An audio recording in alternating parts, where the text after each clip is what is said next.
നമസ്കാരം. മലയാള സിനിമാ പ്രേമികളും രാഷ്ട്രീയ കേരളവും ഒരുപോലെ ഉറ്റുനോക്കുന്ന ബിഗ് ബജറ്റ് ചിത്രമാണ് പ്രതിച്ഛായ.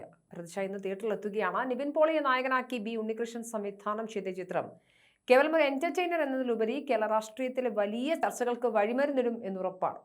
ഒരിടവേളയ്ക്ക് ശേഷം നിവിൻ പോളിയുടെ ശക്തമായ തിരിച്ചുവരവിനും താരസിംഹാസനത്തിലേക്കുള്ള മടക്കയാത്രയ്ക്കും ഈ ചിത്രം സാക്ഷ്യം വഹിക്കുമെന്ന് ആരാധകർ ഉറച്ചു വിശ്വസിക്കുന്നു. സിനിമയുടെ പ്രഖ്യാപനം മുതൽ സോഷ്യൽ മീഡിയയിൽ സജീവമായ ഡീകോഡിംഗ് ചർച്ചകളാണ് ചിത്രത്തിന് ലഭിക്കുന്ന പ്രധാന മൈലേജ്. മുൻ മുഖ്യമന്ത്രി ഉമ്മൻചാണ്ടിയുടെ ജീവിതത്തിലെ നിർണായക ഘട്ടങ്ങളെ ആസ്പദമാക്കിയാണോ ഈ സിനിമ ഒരുക്കിയിരിക്കുന്നത് എന്ന ചോദ്യമാണ് സോഷ്യൽ മീഡിയയിൽ ഉയരുന്നത്. നെറ്റിയിൽ മുറിവുമായി നിൽക്കുന്ന ബാലചന്ദ്ര മേനോന്റെ കഥാപാത്രവും ഉമ്മൻചാണ്ടിയുടെ സമാനമായ ചിത്രവും തമ്മിലുള്ള സാമ്യം ഇതിനോടകം വൈറലായി കഴിഞ്ഞു. കൂടാതെ ഉമ്മൻചാണ്ടിയുടെ കല്ലറയെ അനുസ്മരിപ്പിക്കുന്ന ദൃശ്യങ്ങളും പോസ്റ്ററിൽ ഇടം പിടിച്ചത് ചർച്ചകളുടെ ചൂട് വർദ്ധിപ്പിക്കുന്നുണ്ട്. തെരഞ്ഞെടുപ്പ് പടിവാതിൽക്കൽ നിൽക്കുന്ന സാഹചര്യത്തിൽ ഇത്തരമൊരു രാഷ്ട്രീയ പ്രമേയം കൈകാര്യം ചെയ്യുന്നത് ബോക്സ് ഓഫീസിൽ വലിയ ചലനങ്ങൾ ഉണ്ടാക്കുമെന്ന് ഉറപ്പാണ്. എന്നാൽ അതൊരു ബയോപിക് അല്ല എന്നും ഒരു ഇമോഷണൽ പൊളിറ്റിക്കൽ ഡ്രാമയാണ് എന്നുമാണ് അണിയറ പ്രവർത്തകരുടെ ഔദ്യോഗിക വിശദീകരണം. എങ്കിലും സിനിമയിലെ ഓരോ സംഭാഷണങ്ങളും കഥാപാത്രങ്ങളും കേരളത്തിലെ പ്രമുഖ രാഷ്ട്രീയ നേതാക്കളെ ഓർമ്മിപ്പിക്കുന്നതാണോ എന്നറിയാൻ പ്രേക്ഷകർക്ക് ആകാംക്ഷയുണ്ട്. ഇടതുപക്ഷ സഹയാത്രികനായ ബി ഉണ്ണികൃഷ്ണൻ ഇത്തരമൊരു സിനിമ സംവിധാനം ചെയ്യുമ്പോൾ അദ്ദേഹത്തിന്റെ രാഷ്ട്രീയ കാഴ്ചപ്പാടുകൾ ചിത്രത്തെ സ്വാധീനിക്കുമെന്ന ചോദ്യത്തിന് അദ്ദേഹം വ്യക്തമായ മറുപടി നൽകിയിട്ടുണ്ട്. സിനിമയിൽ രാഷ്ട്രീയം കടന്നു വരുന്നത് സ്വാഭാവികമാണ് എന്നും തന്നെ ഇടതുപക്ഷ ചിന്താഗതികൾ ഉണ്ടെന്ന് കരുതി അതിനെ ഒരു പ്രത്യേക സർക്കാരുമായോ പാർട്ടിയുമായോ കൂട്ടിക്കെട്ടേണ്ടതില്ല എന്നും അദ്ദേഹം വ്യക്തമാക്കി. രാഷ്ട്രീയത്തിന് അതീതമായ സൗഹൃദങ്ങളാണ് തനിക്കുള്ളതെന്നും അദ്ദേഹം ഓർമ്മിപ്പിച്ചു. നിവിൻ പോളിയെ സംബന്ധിച്ചിടത്തോളം പ്രതിച്ഛായ ഒരു നിർണായക പരീക്ഷണമാണ്. അടുത്ത കാലത്ത് ഇറങ്ങിയ ചിത്രങ്ങൾ ബോക്സ് ഓഫീസിൽ പ്രതീക്ഷിച്ച വിജയം കൈവരിക്കാത്ത സാഹചര്യത്തിന് ശേഷമാണ് സർവമായ ചിത്രം വന്നത്.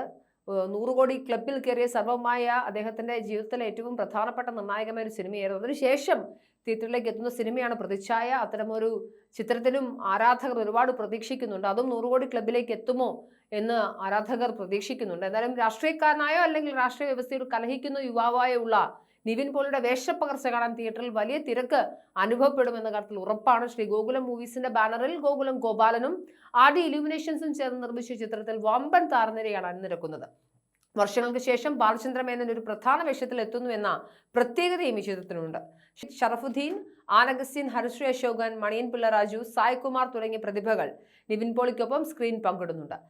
ചന്ദ്രു സെൽവരാജിന്റെ ഛായാഗ്രഹണവും ജസ്റ്റിൻ വർഗീസിന്റെ സംഗീതവും ചിത്രത്തിന് മികച്ച സാങ്കേതിക കരുത്തു പകരുന്നുണ്ട്. ഗൗരവമേറിയ രാഷ്ട്രീയ വിഷയങ്ങൾ ചർച്ച ചെയ്യുമ്പോഴും ഒരു കൊമേഴ്ഷ്യൽ സിനിമയ്ക്ക് വേണ്ട എല്ലാ ചേരുവകളും പ്രതിച്ഛായയിൽ ഉണ്ട് എന്നാണ് ആദ്യ റിപ്പോർട്ടുകൾ പറയുന്നത്. സിനിമയുടെ ട്രെയിലറിന് ലഭിച്ച സ്വീകാര്യത തിയേറ്ററുകളിലും പ്രതിഫലിക്കുമെന്ന പ്രതീക്ഷയിലാണ് നിർമ്മാതാക്കൾ. സിനിമയിലെ പിണറായി പ്രിയം അല്ലെങ്കിൽ ഭരണപക്ഷ അനുകൂല നിലപാട് തുടങ്ങിയ ആരോപണങ്ങളെ സംവിധായകൻ തള്ളിക്കളയുന്നുണ്ടെങ്കിലും തിയേറ്ററിലെത്തുന്ന പ്രേക്ഷകൻ സിനിമ എങ്ങനെ വിലയിരുത്തും എന്നതും കണ്ടറിയണം.